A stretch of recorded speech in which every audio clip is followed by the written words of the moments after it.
हज़रत अली रज़ियल्लाहु अन्हु ने इरशाद फरमाया, जो इंसान सुस्ती और काहली करता है वो अपने हुकूक को ज़ाया और बर्बाद कर देता है।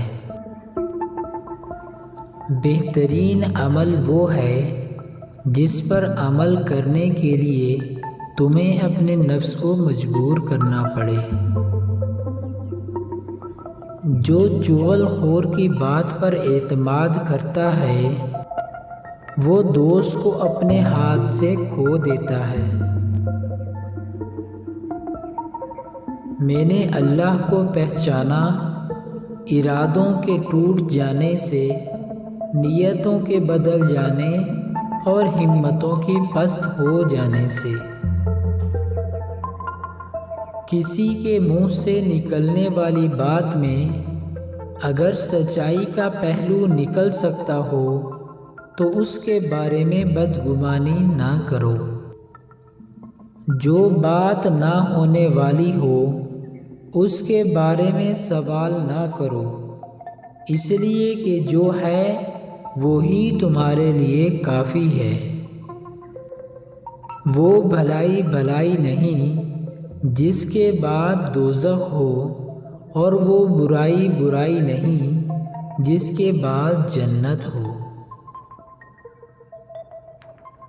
तुम्हारे नफ्स की दुरुस्तगी के लिए यही काफ़ी है कि जिस चीज़ को औरों के लिए नापसंद करते हो उससे खुद भी परहेज़ करो। दुश्मन से हमेशा बचो, लेकिन दोस्त से उस वक़्त जब वो तुम्हारी तारीफ़ करने लगे। किसी की बुराई से नफ़रत ज़रूर करो, मगर उस बुराई की वजह से उससे नफ़रत ना करो। बुरा चाहने वालों को बता दो, इज़्ज़तें रब की ज़ात देती है।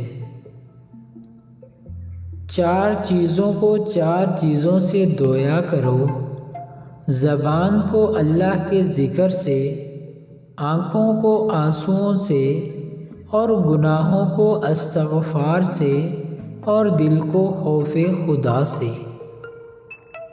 जो ज़्यादती ये सोच कर की जाती है कि कोई मेरा क्या बिगाड़ लेगा, फिर ऐसे मामलात रब की दरबार में बहुत जल्द पहुंच जाते हैं।